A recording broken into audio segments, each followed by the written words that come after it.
Does anyone have any questions about any of the daily assignments or anything? Okay. So the last video lectures that I gave you were on free fall. So let's just talk a little bit about free fall, and then mostly I just want to do example problems. Okay. And we'll be using the same equations we used before, but we'll just be applying them to free fall problems. So hopefully most of you saw the video of where they evacuated that giant building, took all the air out of it, and dropped a feather and a bowling ball. That's what it was, right? That was kind of amazing, wasn't it? So you drop a feather and a bowling ball. Yes, thank you. That's the support I need. You drop a feather and a bowling ball, like the way we're used to it. The bowling ball smashes down to the ground, the feather flutters down. But that isn't because of something inherent in gravity or inherent in the feather. That's just because a feather has a lot of air resistance per mass. And that air resistance is what makes it flutter. And so there's nothing like heavier things fall faster, lighter things fall faster. If you get all the air out of the way, get all the air resistance out of the equation, then everything falls with the same acceleration.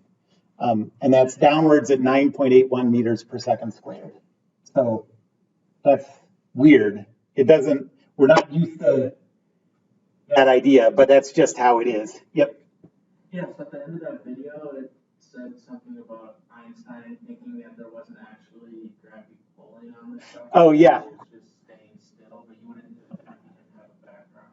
Yeah. So that is not a way we're going to talk about this in this class. That's you get into that stuff when you start taking modern physics classes. If you take like a couple of these levels, then you take electricity and magnetism, and then you start learning about some of the more modern, like 20th century developments in physics. But yeah, basically, there is no mathematical way to differentiate between a gravitational field and an acceleration. So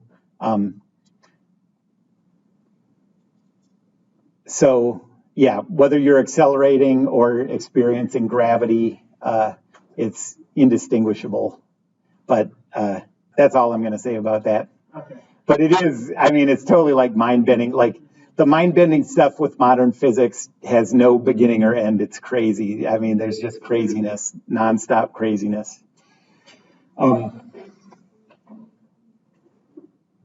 Okay, so when I give these problems in free fall problems, and when I say free fall, I'm also talking about projectile motion. I'm just talking about anything that's only under the influence of gravity. And, I'm not going to give masses for things. Sometimes I'll say it's a ball or a rock or a something, suitcase or whatever, but all the math of it is going to be exactly the same because we're going to assume that there's no significant air resistance. Okay. And so yeah, that's the start. If the only thing acting on an object, the only force acting on an object is gravity, and there's no significant air resistance, then that thing is always going to be falling at 9.81 meters per second squared. That's, somewhere near sea level on Earth. It's different at different altitudes. Not very much different, but it does change things. And on different planets or, on the moon, it's very different. That's why when it looks so funny when you see videos of people bounding around on the moon because gravity accelerates things more slowly. But for our purposes, for free fall and projectile motion,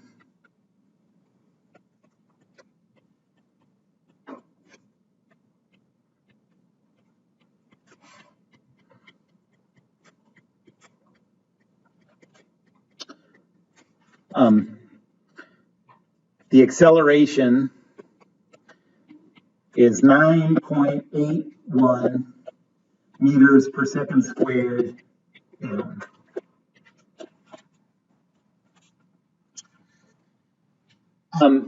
And we're going to, since that's a constant acceleration, we're going to use the same constant acceleration equations. So we're still going to use PF is equal to PI plus VI TF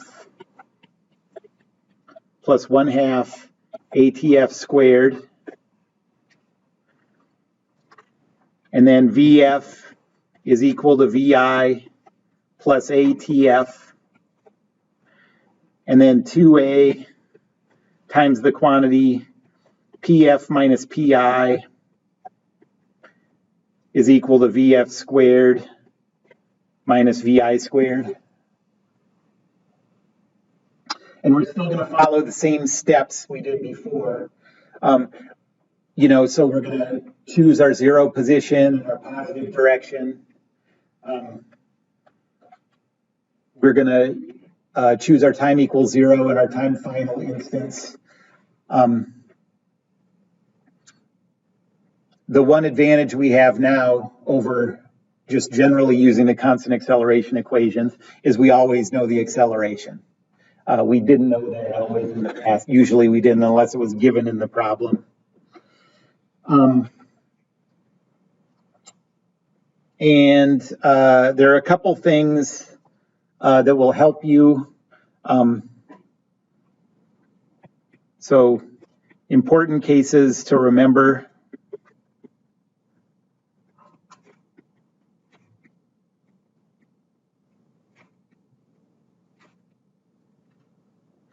The first one is if an object is launched up,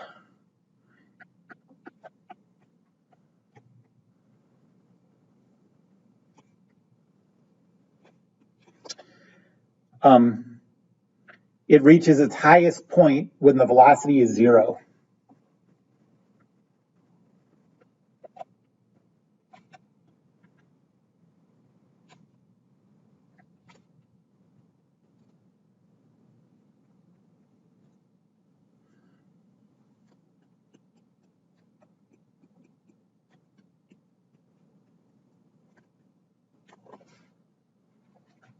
And then the second thing to remember is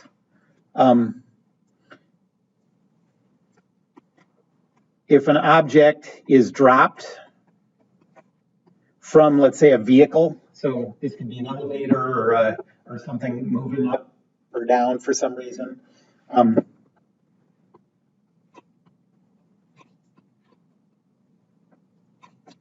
So from a vehicle,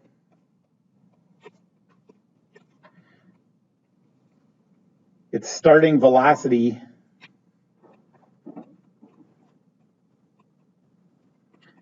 is the velocity of the vehicle.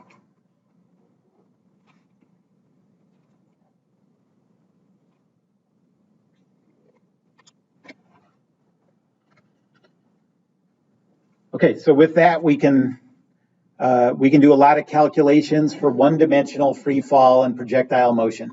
And remember, too, this is all one-dimensional, so we're only talking about things moving straight up and straight down.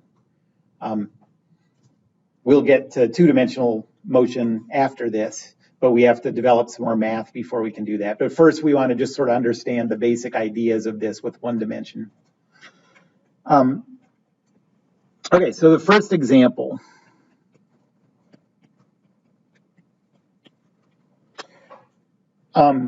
So let's say a ball is thrown upwards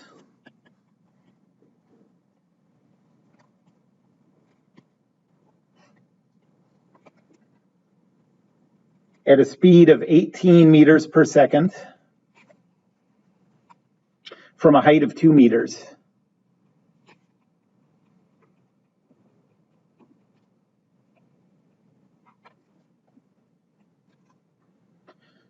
We want to know first,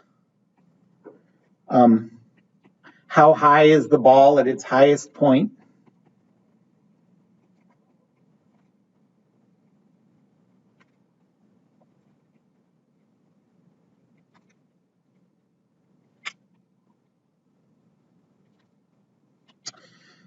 And second, how fast is the ball moving the instant before it hits the ground?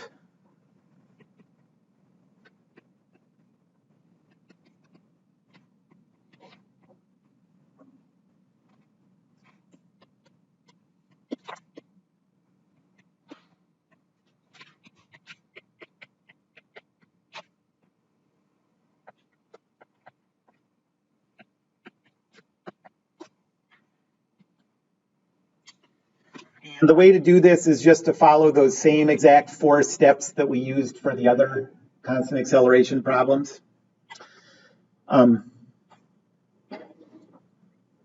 So also, I'm gonna just do part A, not think about part B at all, and then we'll move on to the next step when we get to it. So like when we're figuring out what variables we know and what variables we want, we're only going to be considering what's happening in part A. Okay. All right, so first we have to choose a position equals 0, positive direction, time equals 0, and time final instant. I am going to just always use sort of the same approach for these. I mean, there's nothing special about what I choose for a 0 position in positive direction, but I think it will help you to always make the same choices. And so I'm just always going to choose my 0 position to be the lowest height that occurs in the problem. Often that's going to be the ground. And then I'm going to choose my positive direction to be up always. And if your positive direction is up, then and the acceleration is down, what's the sign of the acceleration? Negative. Yep. So the acceleration then is always going to be negative 9.81.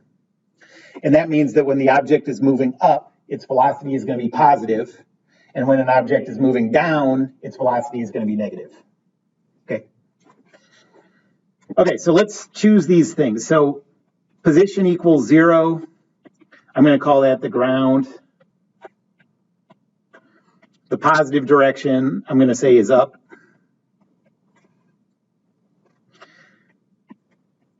What instant is going to correspond to time equals 0?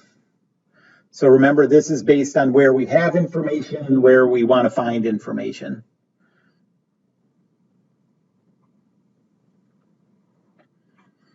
If we choose our time equals 0 to be the instant that the ball is thrown, then we know the velocity at that instant, and we know the height at that instant. So that's a very natural choice for a time equals 0. So time equals 0 is going to be the instant that it's thrown.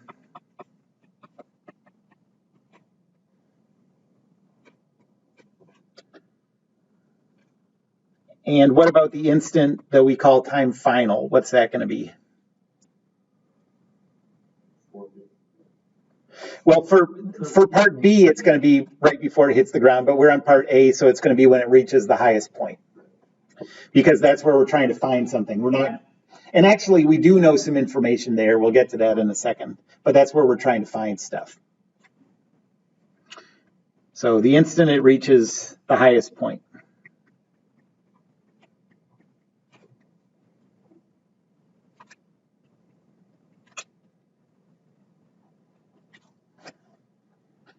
And the next step is we want to figure out what variables we know and what variables we want.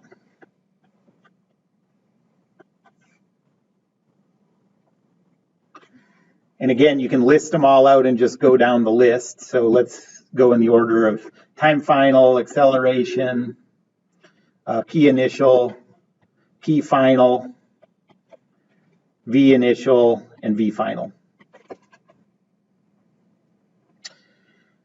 Do we know time final? So what we're asking here, since we're turning on the stopwatch when it's thrown and turning it off when it reaches the highest point, do we know what the stopwatch would say when the ball gets to the highest point? No, we're not given that.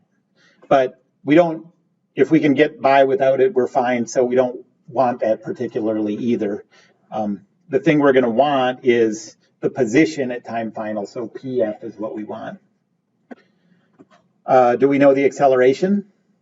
Yes, that's one thing in free fall problems we always know. So the acceleration is negative 9.81 meters per second squared. Do we know the position at time equals 0? 2 meters, yep. And is it positive or negative? Positive, because our 0 is at the ground and our positive is up. So you start at 0 and go 2 meters in the positive direction, you're at positive 2. Yikes. Okay, so P initial is positive 2 meters. Do we know P final? Nope, that's what we want. Do we know V initial? That's right. And is that positive or negative? Positive, because it's going in the direction of our positive.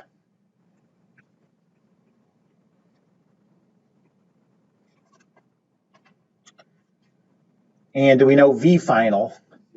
That's right. And that's a key bit of information. So these things that I said right before we started, if an object's launched up, it reaches its highest point when the velocity is 0. So if you're trying to find something about its highest point, you know the velocity at that instant.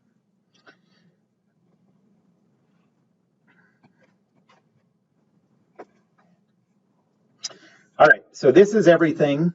We don't know time final.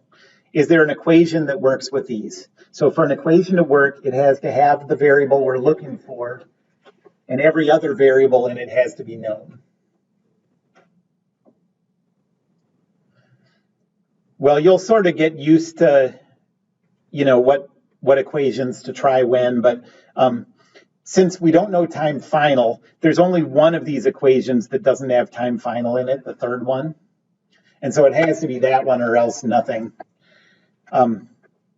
So let's think through that. So we have 2a, and we know a, times the quantity pf minus pi. We're looking for pf, and we know pi. And that's equal to vf squared, which we know, minus vi squared, which we know. So this equation is going to work.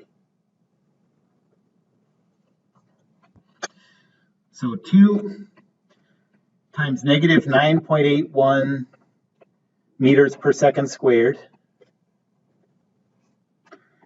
times the quantity pf minus 2 meters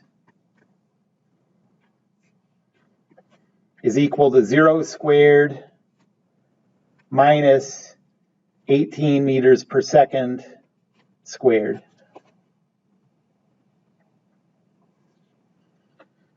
I'm going to distribute out the 2 times negative 9.81 to both of these. So 2 times negative 9.81 is 19.62 negative.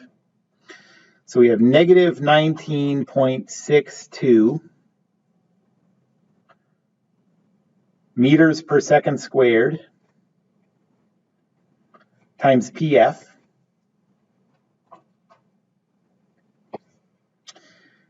And then if you multiply negative 19.62 meters per second squared times negative 2 meters, you get plus 39.24 meters times meters is meters squared over second squared.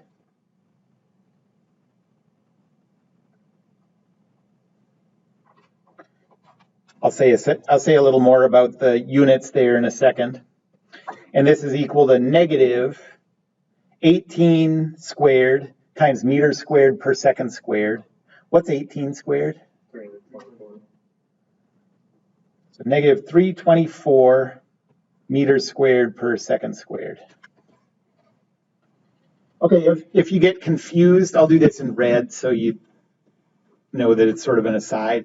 But if you get confused about the units, remember that you can do these multiplications the same way we do unit conversion multiplications.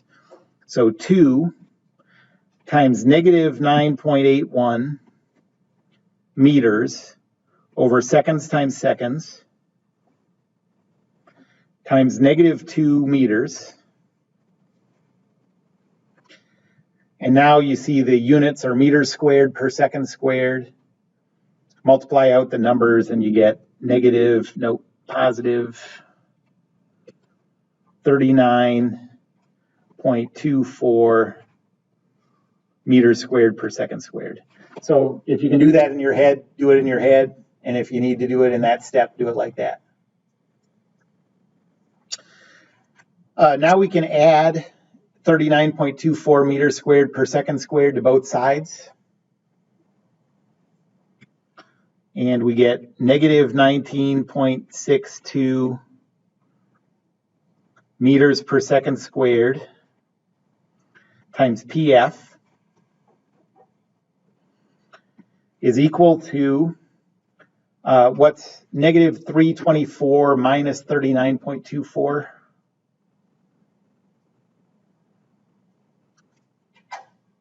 Minus 363.24.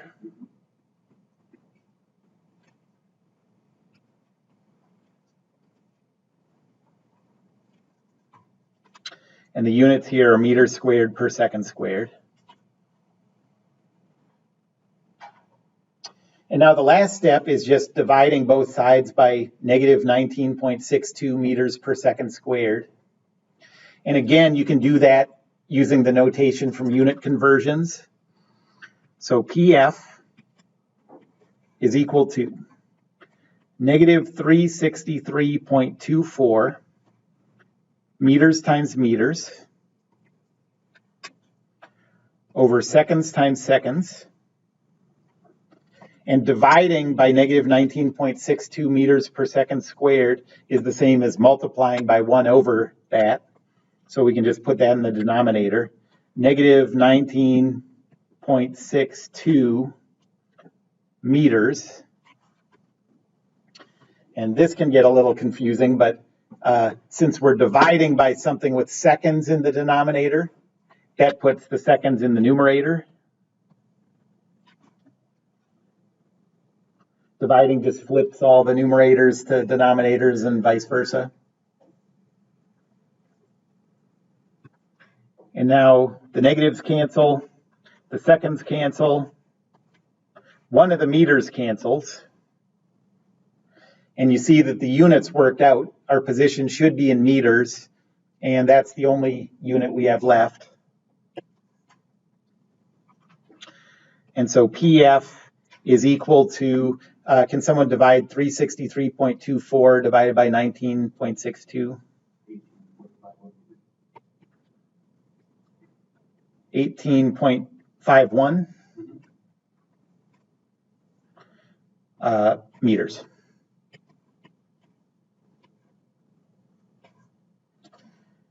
Does it make sense that that number is positive?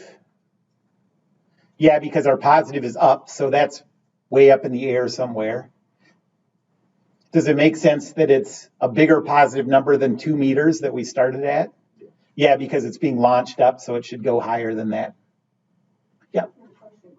Yeah. For the PF minus 2 above that, you squared the 2, right? Well, So PF, this one right here. yeah. Okay. Why exactly? Is that because you squared the velocity one on the other side of them? Why are the meters squared and seconds squared on the right side? Why did it change from the 2 to the 39.24 originally? Over in this red one, or here? Yeah. Okay. PF minus 2 meters? Okay, yes, gotcha. Yeah. So first think about multiplying the 2 and the -9.81. So you just have a -19.62 in front. And then you're distributing, so now you're multiplying that by each of those 2 terms in parentheses. And since there's another 2. Okay, yeah. Any other questions? Okay, so that's how high it is at the highest point. And now for part B, we want to figure out the speed. I guess we'll calculate the velocity and then figure out the speed from there. Figure out the speed of the ball the instant before it hits the ground. Can we use the same time equals 0 and time final instant? Right. We can use the time equals 0 instant. We might as well because we already wrote down a bunch of stuff we know there. But the time final now isn't going to be the highest point because we're trying to find something right before it hits the ground. So time equals 0. We'll make that the instant it's thrown. Again, keep that the same. But time final now has to be the instant right before it hits the ground.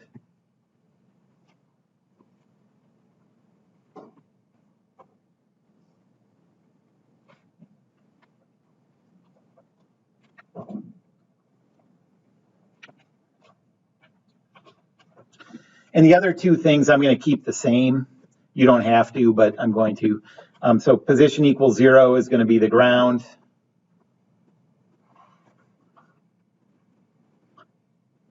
And the positive direction, sorry, is going to be up.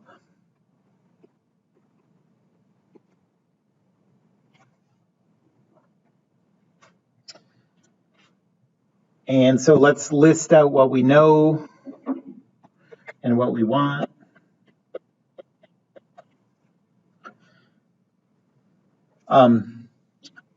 Do we know time final? Do we know how many seconds it takes to hit the ground? No. But again, we're okay if we don't have to solve for that. Acceleration, we still know, is negative 9.81 meters per second squared. Do we know initial position? Yes. 2 meters, yep, because our time equals 0 is still the instant it's thrown, so that's positive 2 meters. Do we know the final position? Yeah, that's right. So this is right before it hits the ground, and the ground is 0, so P final is 0.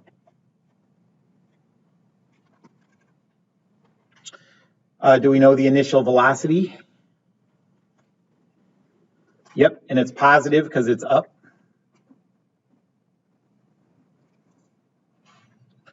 And we're trying to find final velocity.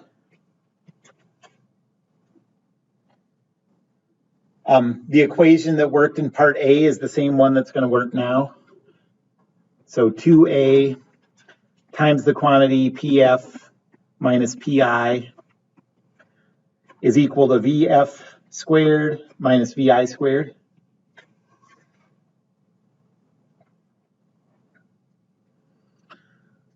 So 2 times negative 19.62 meters per second. No, I already multiplied it. 2 times negative 9.81 meters per second squared times the quantity 0 minus 2 meters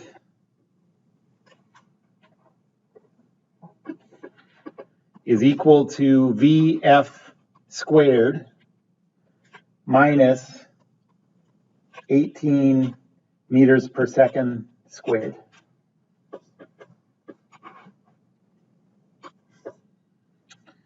If we multiply everything on the left side, we just get positive 39.24 meters squared per second squared. And that's equal to VF squared minus, if you square all this in parentheses, you get 324 meters squared per second squared.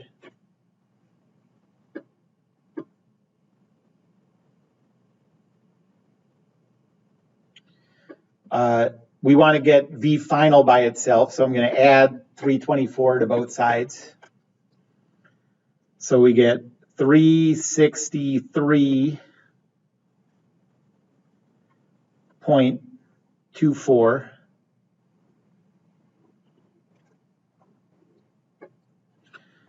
is equal to V final squared. And this units are meters squared per second squared.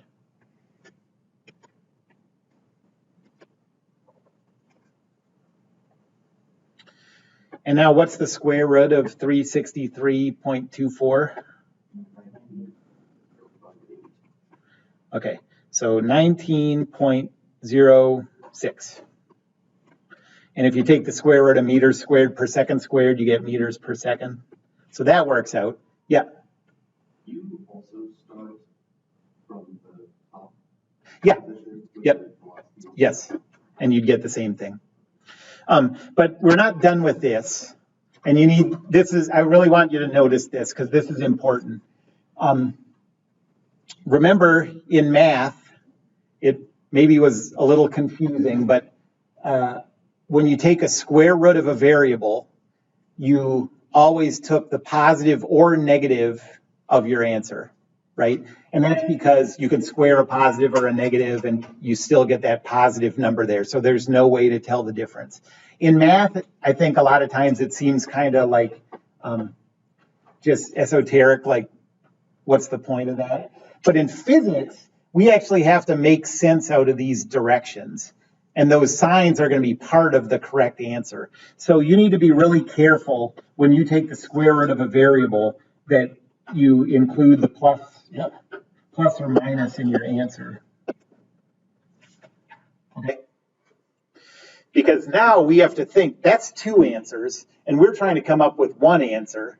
So now we have to think of a reason why one of these is wrong and one of these is right. Okay. So we're talking about the ball goes all the way up to the highest point and then comes down. And so right before it hits the ground, it's on the way down. So which one of these two do we want? We want the negative because if it's down, it's moving in the negative direction. So that's the final velocity. Well, this problem asks for the speed. So how do you go from a velocity of negative 19.06 to a speed? It's just absolute value. That's all it is. Yep. So the speed right before it hits the ground is 19.06.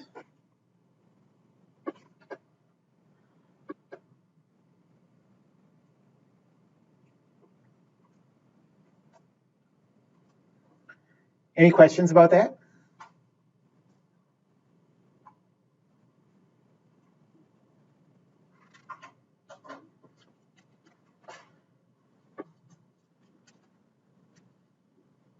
Okay, let's do another one.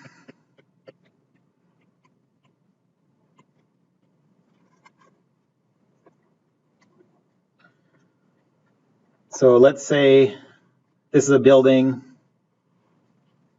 This is a window on the building. And a person drops an object out of the window. Okay. This person, like, they just want to know how high their office is off the ground. Okay. So they drop this object out of the window. And with a stopwatch, they time how long it takes to hit the ground.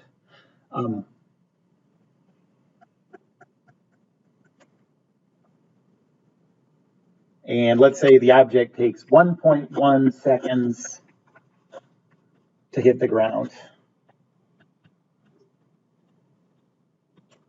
And we want to know how high the window is.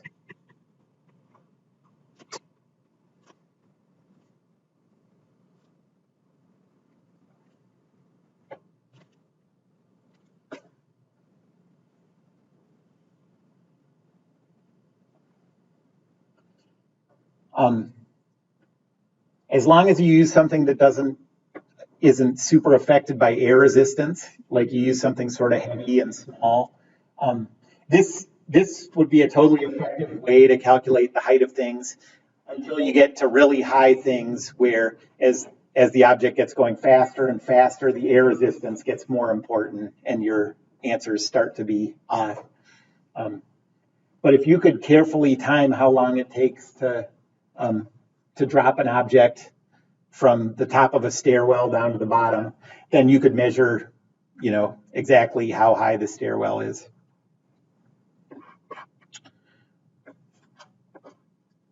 Okay, so our position equals 0. I'm going to choose the ground again.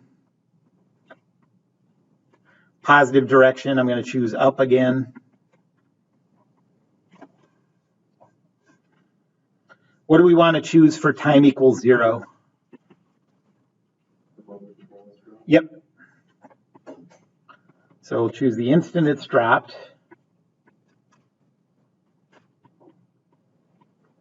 And what do we want to choose for time final? Yep. And actually, we want to choose the instant right before it hits the ground. Just remember that we can't use the constant acceleration equations anymore once it touches. So we're always doing this calculation for just the last instant before it hits the ground.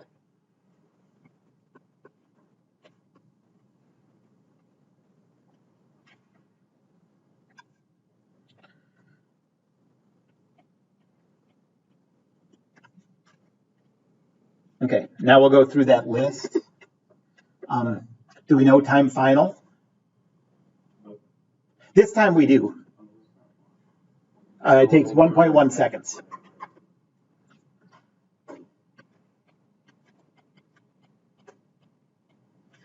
Do we know the acceleration? Yep, we always know that.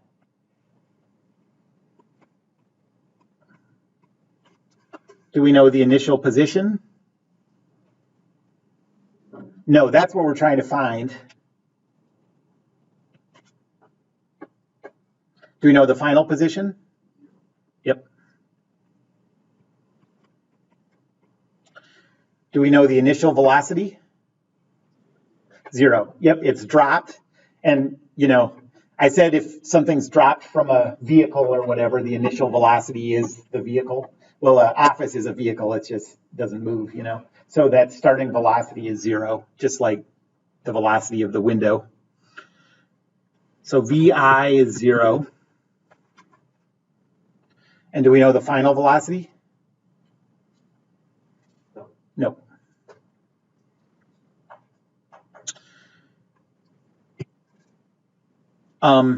So is there an equation that works with these? I think this one should work. PF is equal to PI plus VITF plus 1/2 A TF squared. The thing we're looking for is in that equation, and then everything else in that equation is known, so this one should work. So I'll fill these in. 0 is equal to PI plus 0 times anything is just 0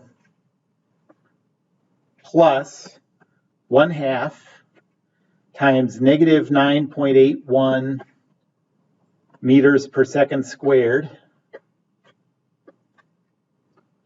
times 1.1 seconds squared.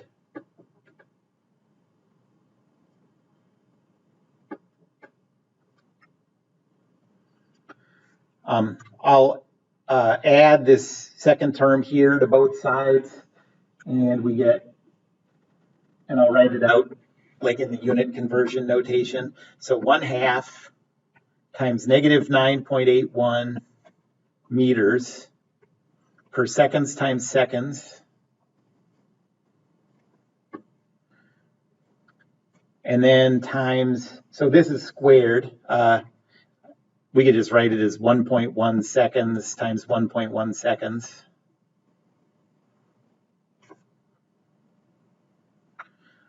You can see when we cancel the seconds, we're going to be left with meters, which is good because we're trying to find a position. And so what's, that negative sign should not be there because I had to add this to both sides. Are you with me on that? I had to add 1/2 times 9.81 times 1.1 squared to both sides to make it go away on this side. So this shouldn't be here.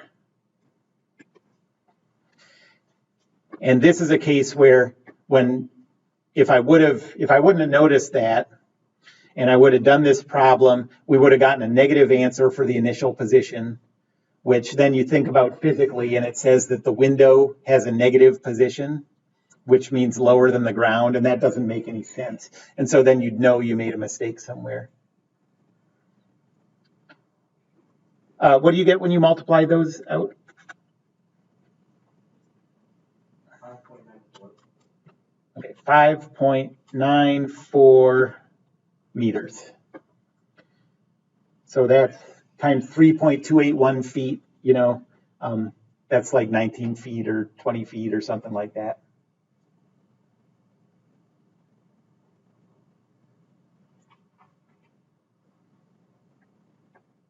Any questions about that one?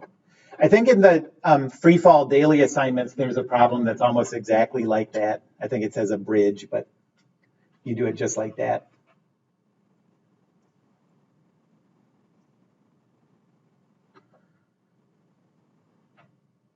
You want to work on one yourselves? Okay, let's do it.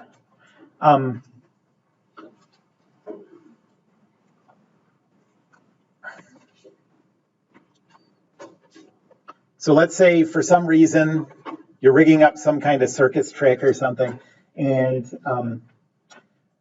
you're going to launch a ball down toward the ground with a speed of 10 meters per second.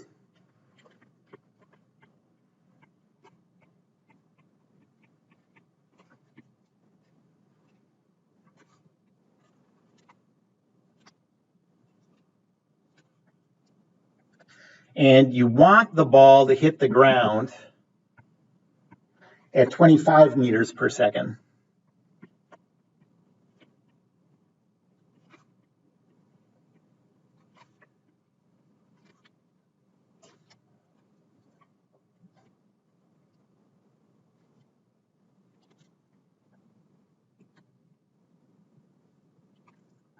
How far should you launch the ball from? How high?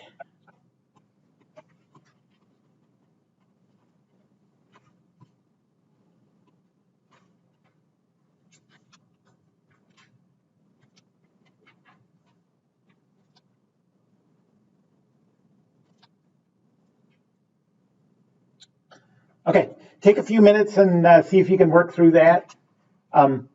Be sure to follow those steps carefully. I think it's a really good habit to get into, to just follow those steps.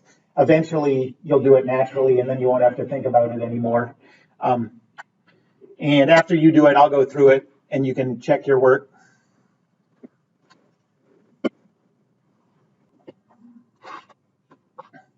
Okay, so I'm going to start by choosing position equals 0 at the ground, positive direction up. Time equals 0, instant is going to be when it's launched.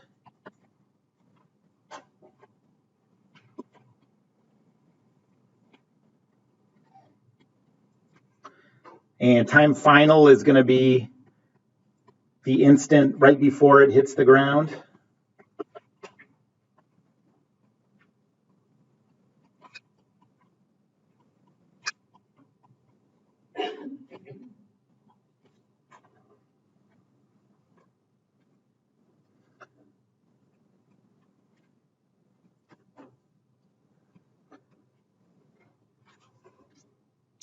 Do we know anything about time final?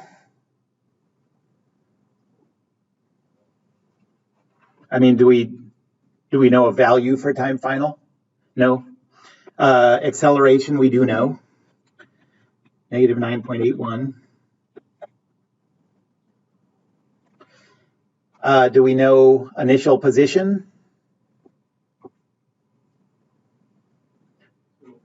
We don't. That's what we want. That's right. Do we know P final? 0. Yep. Do we know initial velocity? Yeah, very good. And that negative is super important. If you leave that off, then this problem goes totally haywire. But the thing is launched in the negative direction, so that velocity is negative.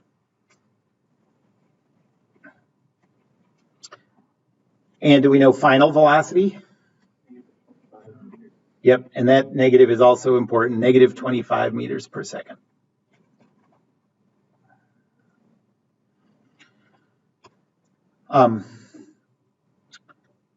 We're going to use the equation that doesn't have time final in it. Yeah.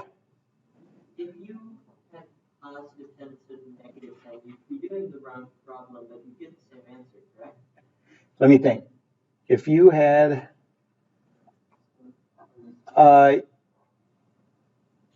yes, you would get the same answer. But I wouldn't recommend doing it that way.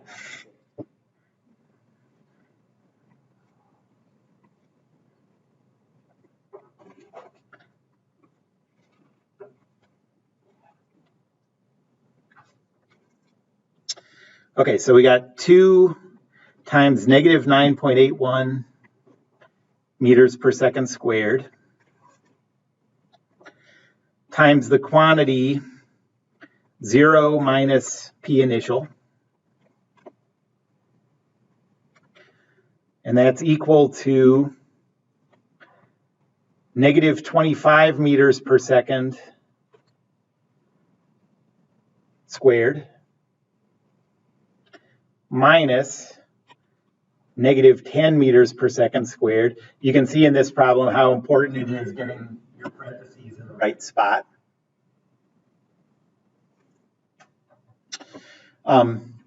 So if we multiply out the left side, it's negative 19.62 meters per second squared times pi, and actually the two negatives cancel, so this comes out to be positive, times pi. And that's equal to positive 625 meters squared per second squared minus 100 meters squared per second squared. So on the right side now we have 525 meters squared per second squared. We can divide both sides by 19.62 meters per second squared. We have pi is equal to, so I do that subtraction first, and we have 525 meters times meters over seconds times seconds. And we're dividing by the stuff in parentheses on the left. So that's 19.62 meters in the denominator and seconds times seconds in the numerator.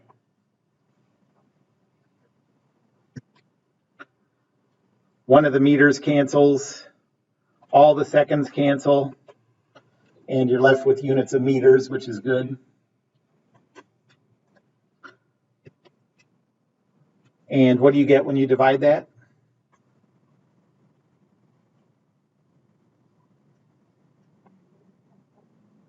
$26? Okay, 26.76 meters.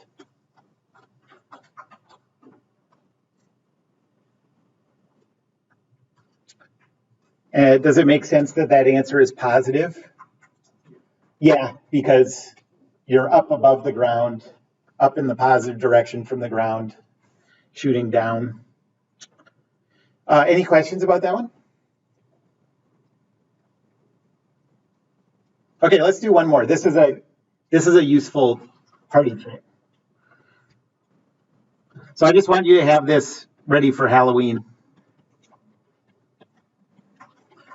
Okay, so let's say that there's like a ledge here, and there's a person over the ledge.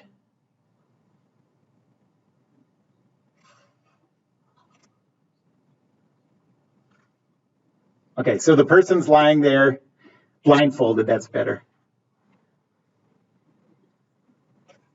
Okay.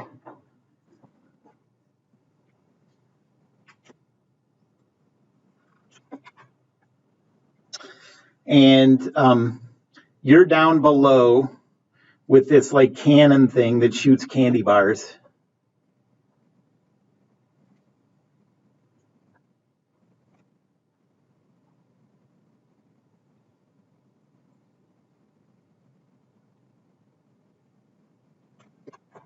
I guess you should unwrap it before you do this. That's the whole idea. But let's say that this height is, I don't know, 4 meters.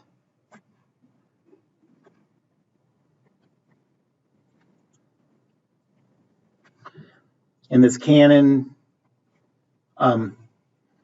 is 1/2 a meter off the ground. Okay, and this is a trick. You're not trying to kill your friend. You're trying to do this trick. So what you want to do is get that candy bar to make it those 4 meters exactly as it reaches its highest point. So it just barely makes it to their mouth and it doesn't choke them to death. Okay? Makes sense. So how fast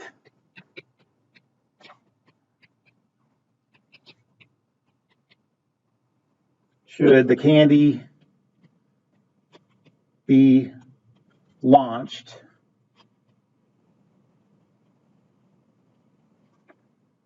so it reaches your friend with 0 velocity?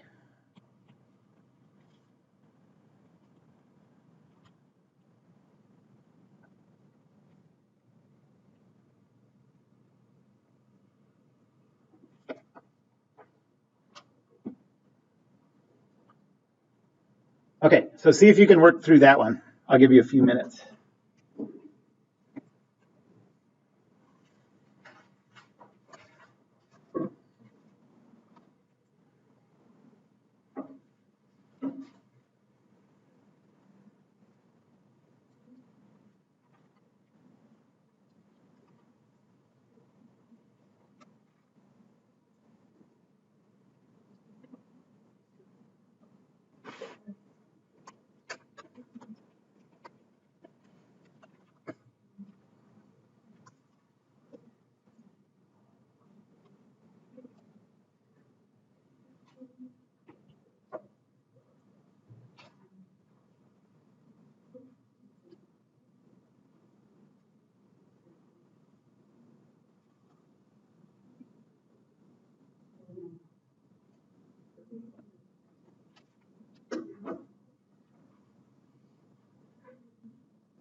Anybody want more time?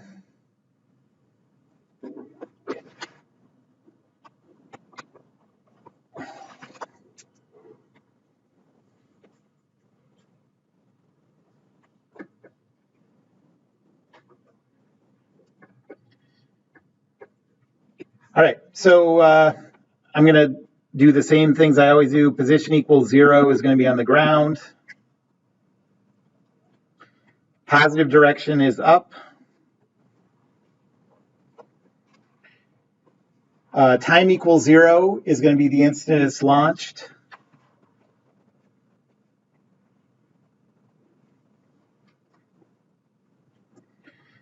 And time final is when it hits your friend in the face.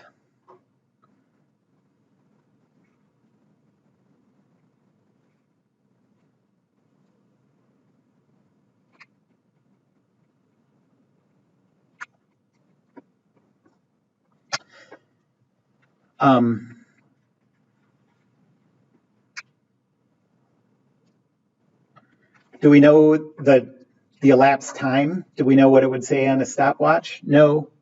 We know the acceleration.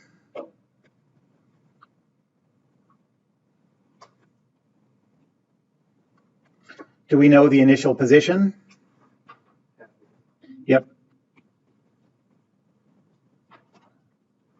Do we know the final position? 4, yep. Do we know the initial velocity?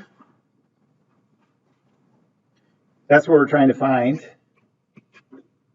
And then V final, we want it to have 0 velocity when it gets to that height, so 0. And we're going to use the same equation again.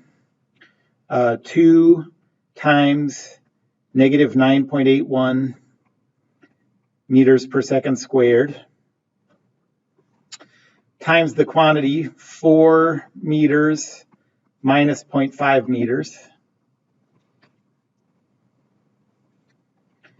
is equal to 0 squared minus VI squared.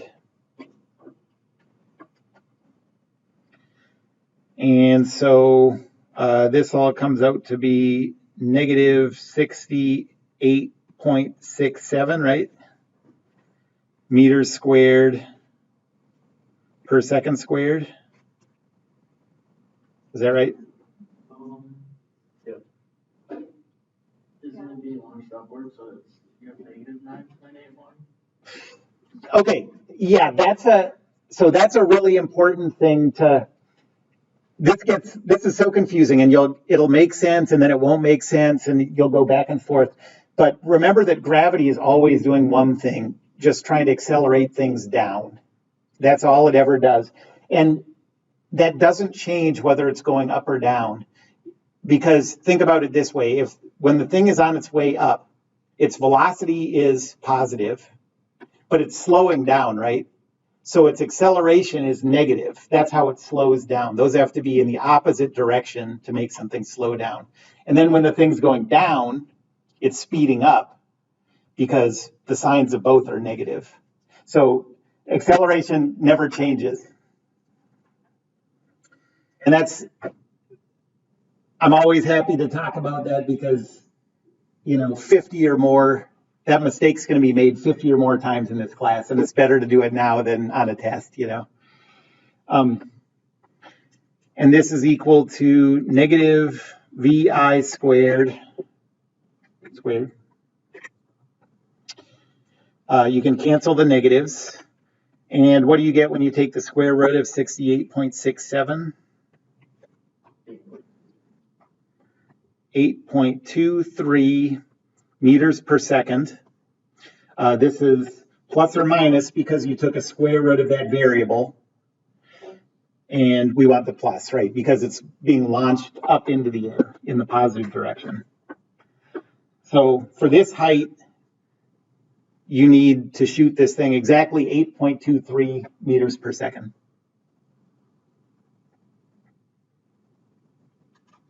Any questions about that? Just about Yeah. like So I got the same answer because I was saying it was like launching upwards, right? So like just logically thinking about the object being launched, your Mhm. final answer, the velocity would be positive, right? So like, does it really, like, if I did everything and everything checks out perfectly, and Mhm. I just didn't put the minus sign in front of 9.81? Yeah, I'd take like off a point or something. I would take off something, yeah. Because, you know, there are problems where, like, you make different little mistakes and all sorts of problems. And some of those problems and some of those mistakes, you're lucky and they don't mess you up like in this case. But then sometimes you'll do something like that and it'll change something. You add something instead of subtracting from something else, and you end up with a totally wrong number, you know. So, Yeah. yes. Also, in the case of like grading, do you want us to have like The units. yeah, Yes. For now, I do want you to do that. But this is the last topic that we're going to do where I'm still going to want you to do that. I just want you to see how it all works. And then once you've done it for a while, then we'll forget about it after that point. But it is sort of cool how, well, you know, that's in the eye of the beholder. But it's important to know that if you do the math with the units come out the way they should. And you can actually use that as a check on your answers always. Any other questions? Okay, that's it. See you in lab next time.